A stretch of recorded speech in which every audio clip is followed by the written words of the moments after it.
दोस्तों, इस साल की सबसे बड़ी पूर्णिमा गुरु पूर्णिमा 21 जुलाई दिन रविवार को पड़ने वाली है। गुरु पूर्णिमा के दिन गाय से जुड़े उपाय अगर आपने कर लिए तो पूरे साल धन की वर्षा होगी। चुपचाप गाय माता को खिला दें। यह एक छोटी सी चीज। उससे पहले आइए जानते हैं जुलाई 2024 में गुरु पूर्णिमा कब है। इस साल गुरु पूर्णिमा 21 जुलाई 2024 को रहेगी। हिंदू पंचांग के अनुसार 20 जुलाई 2024 दिन शनिवार शाम 5:79 पर गुरु पूर्णिमा तिथि की शुरुआत होगी। वहीं इस तिथि का समापन अगले दिन 21 जुलाई रविवार दोपहर 3:46 पर होगा। उदया तिथि को देखते हुए गुरु पूर्णिमा 21 जुलाई 2024 को मनाई जाएगी। इस दिन पवित्र नदी में स्नान के बाद सूर्य पूजा करने वालों को आरोग्य, धन, सुख, समृद्धि और अक्षय पुण्य की प्राप्ति होती है। गुरु पूर्णिमा के दिन पवित्र नदी में स्नान करने से कुंडली के ग्रह दोष दूर होते हैं। चंद्रमा और शनि दोनों की कृपा मिलती है। गुरु पूर्णिमा के दिन से चंद्रमा उत्तर दिशा की ओर गति करते हैं। इस अवधि में चंद्रमा का तेज बिल्कुल भी नहीं होता है। यही वजह है कि पूर्णिमा पर चंद्रमा पूजा करने से मान सम्मान, मान, धन और स्वास्थ्य लाभ मिलता है। कहते हैं इस दिन गुड़, अन्न, वस्त्र, काला तेल, खिचड़ी आदि का दान करने वालों को मोक्ष की प्राप्ति होती है। गुरु पूर्णिमा से धरती पर अच्छे दिनों की शुरुआत मानी जाती है। चंद्रमा के उत्तरायण से देवताओं के दिन का आरंभ होता है। धार्मिक मान्यताओं के अनुसार पूर्णिमा के दिन स्वर्ग का दरवाजा खुल जाता है। इसलिए इस दिन किया दान पुण्य अन्य दिनों में किए गए दान पुण्य से अधिक फलदा होता है। इस दिन व्रत भी किया जाता है। वास्तव में 21 जुलाई गुरु पूर्णिमा रविवार के दिन अगर आप यह उपाय कर लेते हो तो यकीनन आप पर मां लक्ष्मी की कृपा होगी और आप धनवान बन जाओगे। यदि आप धनवान ना बने तो मुझे बताना दोस्तों। बस जो उपाय आपको बताया जाए वह उपाय कर लेना। तो चलिए जानते हैं। 21 जुलाई गुरु पूर्णिमा के दिन चुपचाप गाय को खिला दे। यह एक छोटी सी चीज, रोड़पति भी होंगे, करोड़पति मिलेंगे। सभी संकट और कष्टों से मुक्ति, मृत्यु दंड, पितृदोष तुरंत होगा खत्म। पूरे साल आपके भरे रहेंगे। अन्न धन के भंडार यूं कहे कि आपकी 7 पुश्ते तक करेंगे। रुपयों पैसों पर राज दोस्तों, 7 पीढ़ियों तक बैंक बैलेंस बढ़ता चला जाएगा। सभी दुख, दर्द, संकट, कष्ट है वह दूर हो जाएंगे और सभी सुख आपके कदमों में आ जाएंगे। सभी सुख आपके चूमेगी। यदि आप यह एक छोटी और खास चीज चुपचाप गाय को खिला देते हैं तो तत्काल गरीब भी आपके जीवन से खत्म हो जाएगी। यूं कहे व्यक्ति रंग से राजा बन जाता है और 33 कोटि देवी देवताओं को धारण करने वाली गौ माता की भी कृपा मानव पर आजीवन बरसती है। मानव के घर में कभी भी अन्न, धन, वस्त्र कमी नहीं होती है। धन के भंडार मानव के घर में भरे रहते हैं। मानव के जीवन से गरीबी खत्म हो जाती है। तो दोस्तों, कौन कौन से वे गाय से जुड़े खास और महत्वपूर्ण उपाय हैं जिन्हें यदि आप 8 मई अमावस्या के दिन कर लेते हैं तो दोस्तों यकीन मानिए आपके घर में अन्न धन के भंडार सदैव भरे रहेंगे। जो भी जीवन दुख, दर्द, संकट, कष्ट है वह सभी दूर हो जाएंगे। इस वीडियो में हम आपको उसी एक खास और महत्वपूर्ण चीज के बारे में बताएंगे क्योंकि आपको इस अमावस्या के दिन गाय को जरूर खिलानी है। तो दोस्तों, अपने फायदे के लिए पूरा वीडियो देखना। यदि आज की इस वीडियो को अपने बीच बीच में से देखा, काट काट कर देखा, तो यकीन मानिए जीवन में आपको कभी सफलता हासिल भी नहीं होगी क्योंकि इस वीडियो में आपको कुछ ऐसे उपाय गाय से जुड़े बताने वाले हैं जिन्हें करने से आपके जीवन के जो भी दुख, दर्द, संकट है या कामयाबी होने में कोई बाधाएं आ रही हैं, सभी से छुटकारा मिलने वाला है। यूं कहे कि आपके जीवन में अपार मन, सुख, संपत्ति की प्राप्ति हो जाएगी। कभी भी धन से संबंधित परेशानी नहीं रहेगी। आर्थिक स्थिति आपकी प्रबल हो जाएगी। धन प्राप्ति के योग बन जाएंगे और जीवन में सदैव अन्न धन के भंडार आपके घर में भरे रहेंगे। अन्न धन वस्त्र कभी कमी नहीं होगी आपके घर में। तो दोस्तों, आज का वीडियो पूरा देखकर जाना।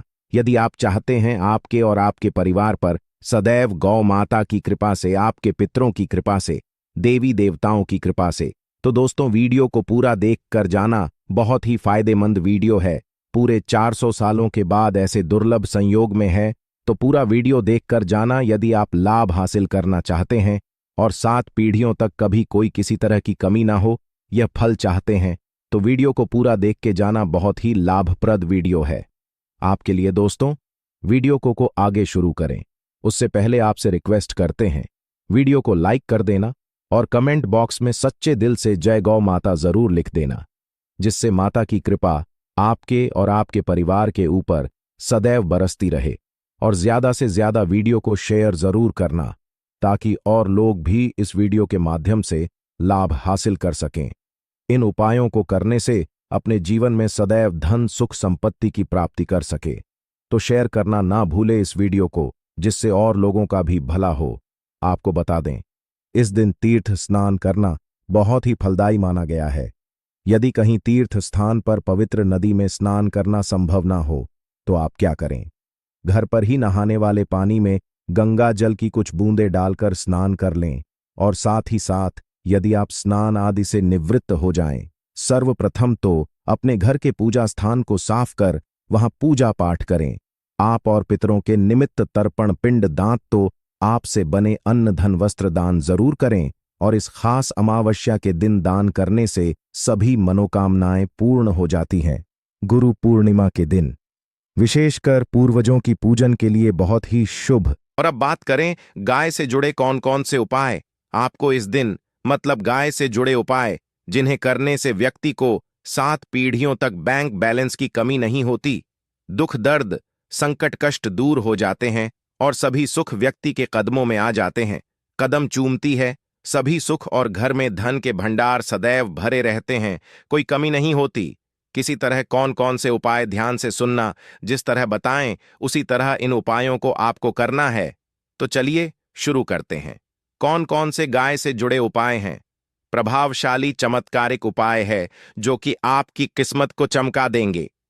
दोस्तों, सनातन परंपरा में गाय गंगा और गायत्री का बहुत ज्यादा धार्मिक महत्व है। मान्यता है कि गौ माता के शरीर पर 3 कोटि देवी देवताओं का वास होता है। गौ माता की पूजा करने वाले जातक पर इन सभी देवी देवताओं की कृपा बरसती है। गौ सेवा से न सिर्फ इस जन्म के बल्कि पूर्व के भी दोष दूर हो जाते हैं। गाय से हासिल पंचगव्य का उपयोग जरूर शामिल करें, क्योंकि पंचम गव्य के बिना कोई भी पूजा पाठ और हवन सफल नहीं होता। या दोस्तों, गौ कृपा पाने के लिए प्रतिदिन सप्ताह अथवा महीने में परिवार समेत एक बार गौशाला जाने का नियम जरूर बनाएं और वहां गायों को हरा चारा जरूर खिलाएं। इससे आपको शुभ फलों की प्राप्ति होगी और साथ ही साथ गौ सेवा और गौ पूजा से 9 ग्रह शांत हो जाते हैं और इनसे जुड़े दोषों का निदान हो जाता है। गर्मियों में गौ माता को पानी पिलाएं और सर्दी में गौ माता को गुड़ जरूर खिलाएं। ध्यान रखें कि गर्मियों में गाय को गुधिया, अनेक देवी देवता को अपने नए शरीर पर धारण करने वाली गौ माता से जुड़े कई शुभ और अशुभ संकेत भी होते हैं। मसलन, गाय का दूध धोते समय यदि गाय ठोकर मार दे और सारा दूध बिखर जाए तो अब शगुन होता है। यदि कोई यात्रा पर निकल रहा हो और गाय अपने बछड़े को दूध पिलाती सामने आ जाए तो निश्चित रूप से जिस यात्रा के लिए आप निकले हैं वह यात्रा आप जरूर ही सफल होगी और वह जिसके लिए आप निकले हैं वह जरूर ही पूर्ण होगा। यात्रा पर जाते समय बाईं ओर गाय की आवाज आना और रात्रि में गाय की होक करना भी शुभ होता है। दोस्तों, साथ ही करना भी शुभ होता है। दोस्तों, साथ ही साथ गाय के साथ आप भूलकर भी दुराचार न करें, अन्यथा मिलता है घोर पाप और जीवन भर की परेशानियां बनी रहती हैं। जी हां दोस्तों, गाय को राष्ट्रीय पशु बनाए जाने और इन्हें मौलिक अधिकार दिए जाने की बात हो रही है तो सवाल उठता है, गाय संस्कृति का अहम हिस्सा है, तब भी गाय के साथ लोग खराब व्यवहार कैसे कर लेते हैं? गाय दर दर भटकती रहती है, भरपेट इन्हें चारा तक लोग नहीं देते। गाय जब तक दूध देती रहती है तो उनकी सेवा होती है और जैसे ही दूध देना बंद कर देती है तो लोग इन्हें उनकी किस्मत पर छोड़ देते हैं, सड़कों पर और गलियों में भटकने के लिए। ऐसे में गोवंश जीवों को कोई डंडे मारता है तो कोई पानी डाल देता है, कभी वाहनों की चपेट में आ जाती है तो कभी बीमार होकर बेचारी यह गाय दम तोड़ देती है। ऐसे में जरूरत है इन बातों को जानने की गाय को लेकर शास्त्रों में क्या कहा गया है, गाय के साथ आपको कैसा व्यवहार करना चाहिए। दोस्तों, गाय को कभी भी मारना पीटना नहीं चाहिए। शास्त्रों में गाय को माता का दर्जा दिया गया है। गाय को मारने वाला माता को मारने पीटने वाले के समान पाप का भागीदार समझा जाता है। नरक लोक में वर्षों तक कष्ट भोगना पड़ता है। अगले जन्म पशु योनि में मिलता है। कथा है कि गौतम मुनि ने गलती से गाय को डांव मार दिया था, जिससे गाय की मृत्यु हो गई थी और इस पाप से मुक्ति के लिए इन्हें वर्षों तक तपस्या करनी पड़ी। भगवान श्री कृष्ण जी ने बैल स्वरूप में आए वृद्धाश्रम का वध कर दिया था, जिससे मुक्ति के लिए भगवान श्री कृष्ण को संपूर्ण तीर्थों को एक कुंड में बुलाना पड़ा और इस कुंड में स्नान से वह पाप मुक्त हो गए थे। दोस्तों, साथ ही साथ पानी पी रही गाय को भगाते हैं, वे घोर पाप के भागी बनकर नरक भोगते हैं, ऐसा पुराणों में बताया गया है। जबकि जो लोग गाय के लिए प्याऊ और चार बनवाते, वह माह भाग्यवान होते हैं। ऐसे लोग घोर पाप से मुक्त होकर स्वर्ग पा जाते हैं और बड़े ही धनवान कुल में जन्म लेकर सुख भोगते हैं।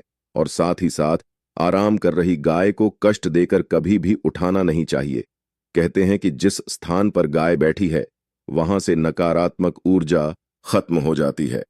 गाय के बैठने की जगह को जो लोग नियमित साफ रखते हैं, वह जन्म में किए गए जाने अनजाने में पापों से मुक्ति हो जाती है और गोलो लोक में स्थान पाते हैं। गाय को डंडा मार कर उठाना, पानी डालकर उठाने से मनुष्य पाप का भागी बनता है और अगले जन्म में उसे दर दर भटकना पड़ता है। और साथ ही साथ शास्त्रों में बताया गया है कि गाय का दूध उसके बछड़े के लिए होता है। गाय के बछड़े से बचा हुआ दूध ही मनुष्य को लेना चाहिए, परंतु कुछ लोग एक बार गाय को दूध लेने बाद फिर से बछड़े के लिए बचा हुआ दूध भी धो लेते हैं। ऐसा करना घोर पाप कहाँ जाता है। ऐसे दूध को धोने वाला और ग्रहण करने वाला दोनों ही पाप के भागी बन जाते हैं। दोस्तों, साथ ही साथ शास्त्रों में कहा गया है कि गोवंश मतलब गाय और बैल के पीठ पर नहीं बैठना चाहिए। इनकी पीठ पर बैठने से महापाप लगता है। ऐसे लोगों को नरक की यातना भोगनी पड़ती है। एकमात्र देव के अंश के उत्पन्न नंदी ही गोवंश है, जिस पर स्वयं महादेव और महादेवी सवारी करती हैं, क्योंकि नंदी ने स्वयं अपनी इच्छा से महादेवी की सवारी बनना स्वीकार किया था। और साथ ही साथ शास्त्रों में गाय के दान को बहुत ही महत्व दिया गया है, परंतु ऐसी गाय का दान कभी नहीं करना चाहिए जो बूढ़ी और बीमार हो। कठोपनिषद में नचिकेता की कथा भी इस संदर्भ में है कि जिस नचकेता ने पिता द्वारा बूढ़ी गाय को दान करने पर आपत्ति जताई थी। दूध देने वाली और बछड़े सहित जो लोग का दान करते हैं, वह महान पुण्य को हासिल करके स्वर्ग में स्थान पाते हैं। दोस्तों, साथ ही साथ सूर्य, चंद्र, मंगल, शुक्र की युक्ति राहु से हो तो पितृदोष होता है। यह भी मान्यता है कि सूर्य का संबंध पिता से एवं मंगल का संबंध होने के कारण सूर्य यदि शनि, राहु या केतु के साथ स्थित हो या दृष्टि संबंधी हो तथा मंगल की युति राहु या केतु से हो तो पितृदोष होता है। इस दोष से जीवन संघर्षम बन जाता है। यदि पितृदोष हो तो गाय को प्रतिदिन या किसी भी एकादशी को या किसी पूर्णिमा के दिन, अमावस्या या किसी भी खास दिन पर रोटी गुड़ चारा खिलाने से पितृदोष खत्म जाता है। साथ ही साथ गाय की पीठ पर जो कूबड़ बना होता है, वह बृहस्पति गुरु है। अतः जन्मपत्री में यदि बृहस्पति अपनी नीच राशि मकर में हो या अशुभ शिवलिंग में जा रहे हों और सामने से गौ माता आती हुई दिखाई दे, तो गौ माता को अपनी दाहिनी ओर से जाने देना चाहिए। आपकी यात्रा जरूर ही सफल होगी और जिस घर में गाय होती है उसमें वास्तु दोष स्वतः ही खत्म हो जाता है। और साथ ही साथ आपको बता दें कि गाय को आप भी रोटी बनाएं, प्रतिदिन ताजी रोटी ही बनाएं। गाय को अगर आपने रोटी बनाई है तो कोशिश करें कि उस रोटी को आप तुरंत ही गाय को दे दें। अगर आप उस रोटी को रख दें और उस रोटी को अगले दिन देंगे तो वह रोटी बासी मानी जाएगी। गाय को कभी भी बासी रोटी ना दें, इससे घर में नकारात्मक ऊर्जा वास करती है और जो भी काम आपके बनने वाले होंगे वह काम भी आपके बिल्कुल भी नहीं बनेंगे। इससे आपके घर में हमेशा दर्द देवता का वास रहेगा और आप जिस भी काम को करेंगे उस काम में आपको हमेशा असफलता ही हाथ लगेगी। इसलिए कोशिश करें गाय को रोजाना ताजी रोटी बनाकर खिलाएं और रोटी को बिल्कुल न रखें। बासी रोटी गाय को ना दें और साथ ही साथ सड़ी गली चीजें गाय को नहीं खिलानी चाहिए। घर में कोई फल है, कोई सब्जी है, सड़ जाए तो लोग क्या करते हैं, गाय को देते हैं। नहीं, ऐसा नहीं करना चाहिए। ऐसा करने से यदि आप गाय को खिलाते हैं तो आप पाप के भागी बन जाते हैं। आप बिल्कुल सड़ी गली चीजें गाय को न खिलाएं और साथ ही साथ एकादशी पर आटे की 11 लोहियां बनाकर उनके ऊपर हल्दी लगाएं, इसके बाद गाय को खिलाएं। हर एक लोही को खिलाते समय गाय के सिंघवाल आपके जीवन में खुशियां ही खुशियां होंगी। और एक बार एकादशी पर आप 7 बार गाय की परिक्रमा भी कर लें तो आपके समस्त काम होंगे। और एकादशी पर साथ ही साथ आप गाय को जब भी रोटी दे, रोटी पर या तो आप थोड़ी हल्दी लगा लें या थोड़ा गुड़ रख ले। अगर गुड़ ना हो तो आप थोड़ा घी रख सकते हैं। दोस्तों, गाय को कभी भी सूखी रोटी ना खिलाएं। सूखी का मतलब गाय को रोटी खिलाए, उस पर कुछ ना कुछ रखकर खिलाएं। हल्दी रख लें, गुड़ रख लें, मिश्री घी या जो भी रख लें, मतलब खाली नहीं खिलानी है। इतना करने मात्र से आपके जीवन के सभी दुख दर्द समाप्त हो जाए। दोस्तों, यह थे गाय से जुड़े कुछ महत्वपूर्ण उपाय, कुछ बातें जिन्हें आपको ध्यान में जरूर रखना है। दोस्तों, चैनल को सब्सक्राइब करना बिल्कुल भी नहीं भूलना। कृपया आप चैनल को सब्सक्राइब जरूर करें। आप सभी का धन्यवाद।